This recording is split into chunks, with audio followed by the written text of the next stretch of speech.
Whether you're thinking about starting an e-commerce business or if you're already selling on Amazon or Shopify, watch this opening keynote that I gave live on stage at Seller Summit 2023, my annual e-commerce conference that I put on for the past 8 years.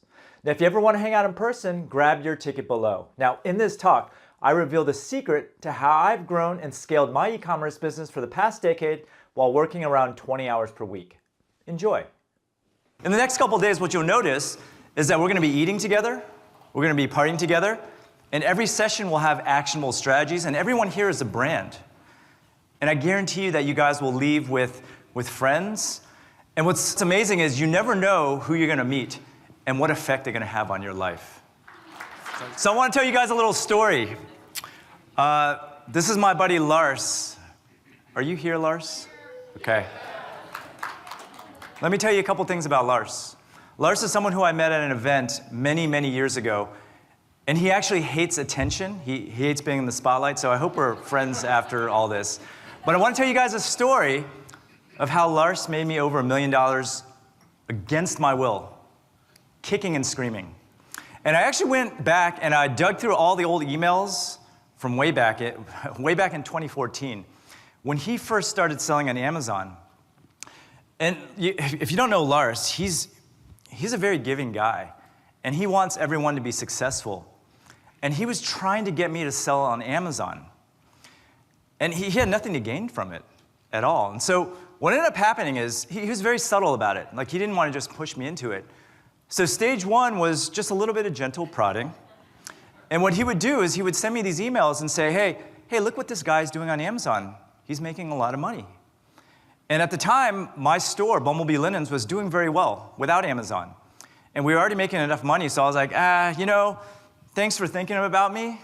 And I've been tempted to try it, which, if you ever hear someone say that, it really means that they're not going to do it, right? So this is July 28th, 2014. But Lars didn't give up. So what he ended up doing was, by the way, the context with these photos, like I kind of dug through Lars's Facebook profile, and he's got this folder where he's just doing the robot, just randomly. So he started sending me these income reports. He just dropped like a quick email saying, hey, I made $5K the other day off of this one product, and all I got to do is just send it in. It's like an ATM machine. And he just kept sending me these emails week after week. Oh, you don't like money? Do you want an extra 10K a month? Do you want an extra 20K a month? And that wore me down a little bit. And so I was like, okay, I'll give this Amazon thing a try, right?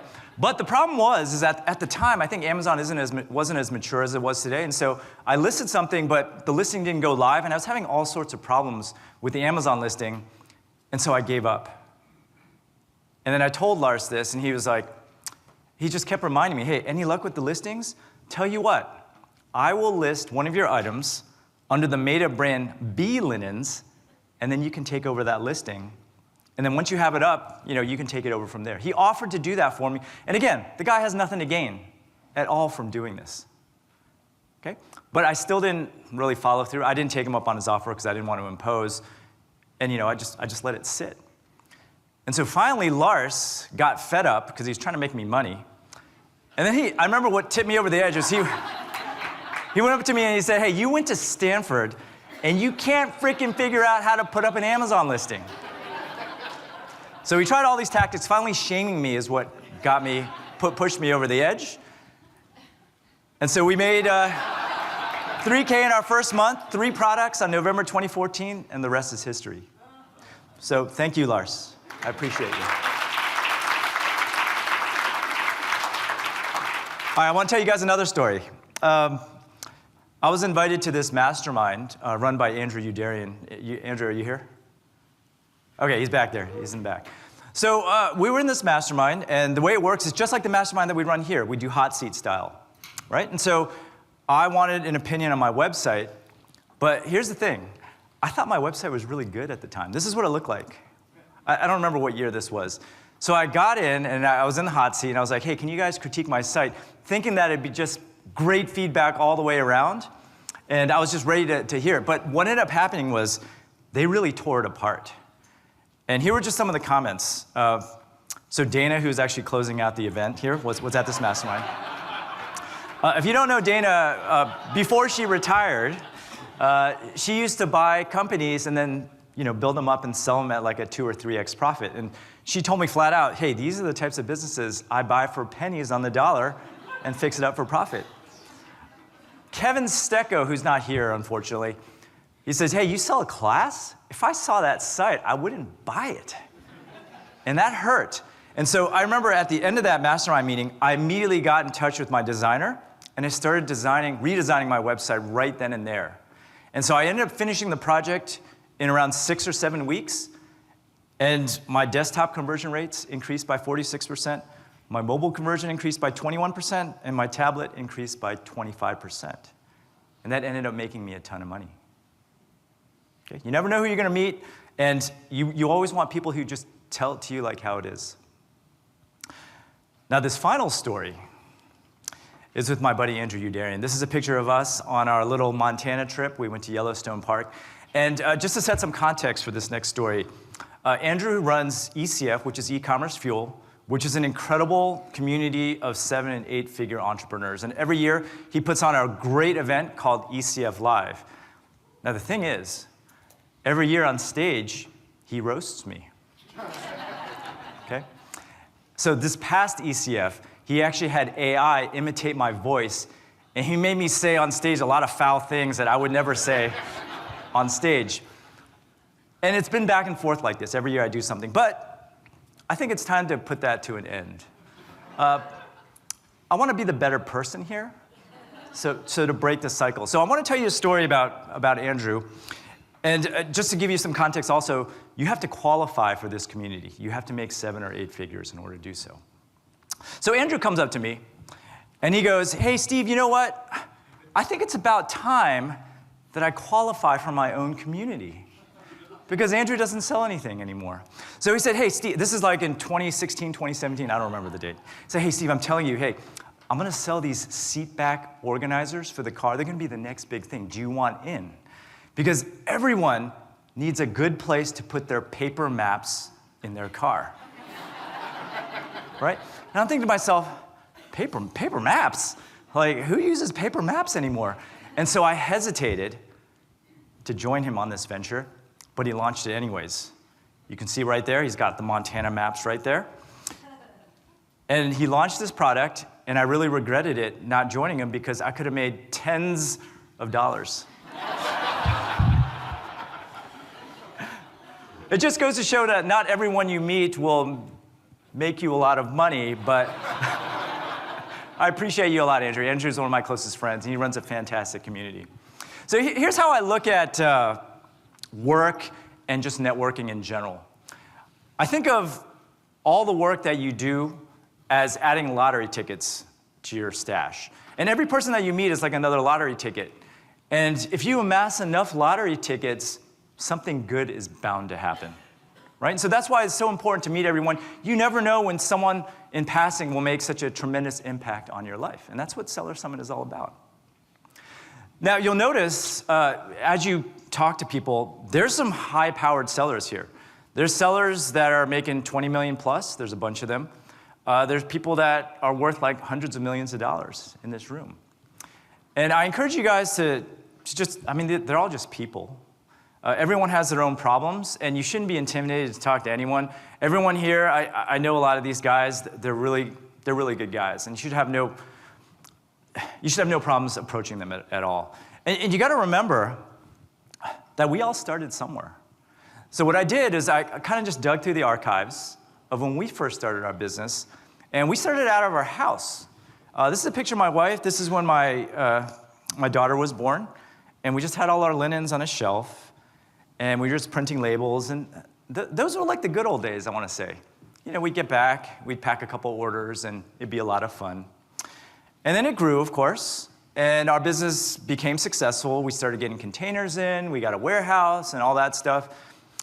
And on the surface, you know, we were viewed as successful, right? We got featured on CNBC. I don't know if any of you guys saw this special, but we got featured, and it got us a lot of publicity. And what's ironic about this feature was that it was taken right after the pandemic. And if you guys don't know me that well, we sell wedding handkerchiefs, And our primary clientele is actually hotels and airlines also, in addition to the wedding people. And during that pandemic, that was the worst because we lost like 60% of our business that year. And here we were celebrating this on a TV show, right? And I just felt really fake doing this, to be honest with you. And we filmed all this B-roll with my wife running the business. This is like the most egregious one. So the photographer or the videographer was like, hey, can you guys just sit at the dinner table? Or no, can you kids just walk down the kitchen and go, oh, hey, Daddy, what's for breakfast? And they would sit down and be like, oh, I made you waffles. I made you cereal. Oh, would you like some milk? And in a nice orderly fashion. That's not reality. Like in the morning, like those kids, we got to get them up. And we say, get your ass out of bed, get your book bag, and get your butt out the door, right? So what you got to realize is that in the media especially, you see these companies being featured that are making millions and millions of dollars. There's always a backstory. And I guarantee you, not all of it's good. So everyone's got problems, okay? Early on with our business, once we started seeing some success, I got this fever. I'm sure you guys have experienced it. Like we were doing really well, and all of a sudden I just wanted to grow the business. So we would set these ridiculous goals, and then we would hit them, and then I would move the goalposts. Like, let's try to grow another 50% next year. And then we'd hit those goals, and then we'd celebrate, for dinner or whatever, and the following year we'd just move those goalposts every year. It got to the point where we started this business to hang out more with family, but here I am on the Dumbo ride. Jen caught me just sending out email blasts on the Dumbo ride. And it got so bad, and just because it's all my fault, really. I had this fever. I just kept wanting to grow. Meanwhile, I'm cheap. I don't even spend that much money. We were making way more than we spend. And finally, my wife broke down, and she was like, I don't want to do this anymore, right? Why are we trying to grow, when we don't even spend that much money? The reason why we started this business in the first place was to spend more time with our kids, right? So I want to talk to you guys about, any of you guys heard of the 4 burners theory? So as soon as we had this talk, so as soon as my wife broke down, we had a talk. And we did away with all income goals, because once you have enough money, making more doesn't really improve your life that much. So the 4 burners theory states that your life is made out of 4 burners: family, friends, work, and health. And if you want to be good at any one thing, you have to turn off at least one of the burners. And if you want to be good, really good, at any one thing, you have to turn off at least 2. And if you're Elon Musk, you probably have all 3 burners turned off and your work burners taken off to the max. And what this theory states is that life is all about priorities. You can't possibly keep all 4 burners burning at the max, otherwise you're going to burn out. So this theory is about priorities, okay? So my priority, if you guys couldn't guess, is family. And you got to realize if you want to turn the work burner all the way up, you're going to have to sacrifice something. Now, that's all fine and good. Like, family is my priority, right? And so I've kind of dialed down the work burner a little bit. But I know if any of you guys are like me, you probably have an ego, right? You want to grow your business to the max because it makes you feel good. You want to be viewed as successful. And that was the hardest part for me to kind of get over this. Taking the foot off the gas and, not trying to grow like in triple digits every single year was really hard for me. And the way I overcome my ego problem is what I do today is I just work on one thing and I focus on it for an entire year to the best of my ability, and then whatever happens, happens. So for example, this year was the year of my book. I spent the entire year focusing on marketing, and I went all out. I'm trying to hit the bestseller list. I actually find out this Thursday whether I hit the national bestseller list, and whatever happens, happens. Last year, it was YouTube, and I managed to grow to over 200K subs. The year before that, I was on TikTok for an entire year, and I just focused on that. And I found that as long as I'm learning, I'm okay, and the numbers don't matter as much. But for all of you guys, you have to find out what will make you happy. Because unless you know what makes you happy, everything becomes a priority. Here's another analogy that I love. We're all running our businesses, and we're juggling a lot of balls in the air. But you have to know ahead of time which balls are made out of rubber and which ones are made out of glass. Because certain ones you can't drop, otherwise they'll shatter. So family is my glass ball because I know if I drop the ball there, my relationship with my kids and my family might suffer. Whereas work, it's a rubber ball. Like let's say I drop the ball, it'll bounce back up. We all know how to make money here. So in the event that something were to happen, I'm sure all of us could recover. It wouldn't be a problem. I've interviewed over 460 really successful entrepreneurs on my podcast. And they're all really successful, and we celebrate their success on the podcast. But in a lot of cases, the real conversations don't start until I stop recording. One time, I had an entrepreneur who hit $2 million in 6 months in e-commerce. And that whole episode, we celebrated his success. But as soon as I hit the stop button, I was like, oh my God, how miserable was that? He's like, oh my God, it was such a shit show. I was the most stressed out that I ever been. But a lot of times you guys don't hear those stories. And a lot of times, a lot of those entrepreneurs don't want to admit that because, you know, it's an ego thing. I had a billionaire on the show, private jet, everything. And I asked him, you know, what was his biggest regret? And he told me his biggest regret was that he lost his wife and his family because he was working too hard at work. And he told me that he would just give it all back, the business, if he could be back together with his family. So there's a lot more important things in life, and you just got to figure out what that is for you than just money. So you guys all know that I launched a book. I did a book signing last night. By the way, the books are all free because a company named Sellerboard, who does Amazon profit software, purchased all the books for you guys. So make sure you take one on your way out. And if you want one signed by me, I'm happy to sign it for you. I'll carry a pen around in my pocket if you guys want to sign one. Anyways, just a couple quick things about the book. So I wrote this book because I felt like a lot of the entrepreneurship advice out there does not apply to me. And if you look at the entrepreneurs writing books and on social media, you'll find that most of them are single guys with no responsibilities at all that can work 80 hours a week, right? That doesn't apply to me. I can't work 80 hours a week. I have no desire to work 8 hours a week. I actually want to see my family. I actually want to hang out with my wife even, right? So those things don't, the traditional advice does not apply to me, and that's why I wrote the book. Because if all you want to do is make a couple $1 million, you don't have to work that hard. Right now, I'm running 2 7-figure businesses working about 20 hours a week. If you want to do that, and you're very deliberate about your actions, you can pull it off. And that's what the book is about.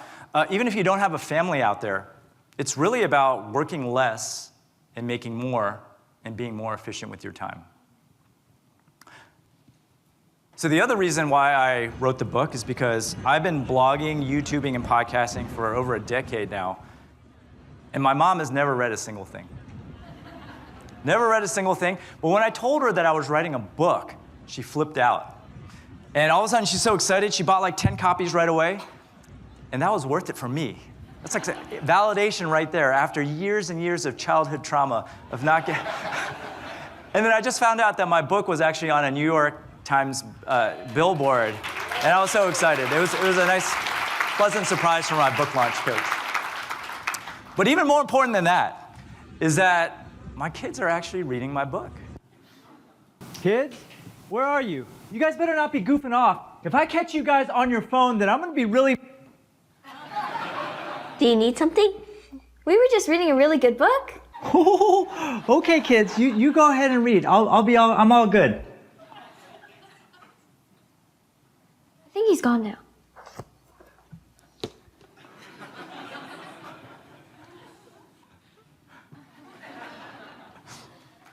All right, so the structure of this year's event is actually principles from the Family First Entrepreneur. So principle number 1 is profit over revenue. What's funny about just making money is we often get carried away with the top line numbers. And I remember I was in a member of this mastermind group where this guy, he really wanted to hit 7 figures. And it was purely an ego thing. He wanted to hit 7 figures. At the time, he was making a solid mid-6-figure profit with his business.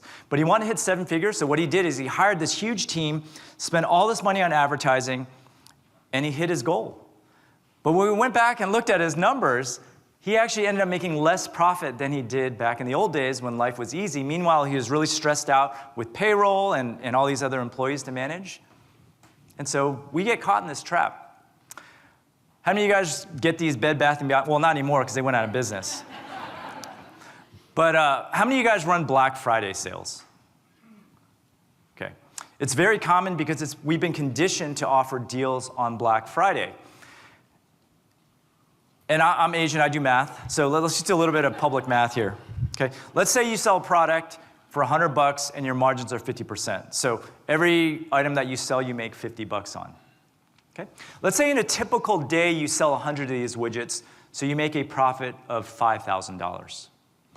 Black Friday rolls around, you fall into the hype, and you decide to do a 25% discount. Okay? So all of a sudden you're selling your product for $75, your cost of goods is still $50, and you're selling the item for $25. Well, guess what? All of a sudden, you need to sell double the amount of product just to break even. And it's not symmetrical. You might think that you're only discounting 25%, but you need to sell 2x just to even break even. So think about that next time you decide to run a sale. And of course, it gets even worse the worse your margins are for your product. So just think about that a little bit. Hope you enjoyed that clip of my keynote speech. The next Seller Summit is on May 14th to May 16th in Fort Lauderdale, Florida. We always cut off ticket sales at around 200 people, so the event is always small and intimate. So if you want to hang out in person in a small, intimate environment, join me in May. Go over to sellersummit.com, and I hope to see you there.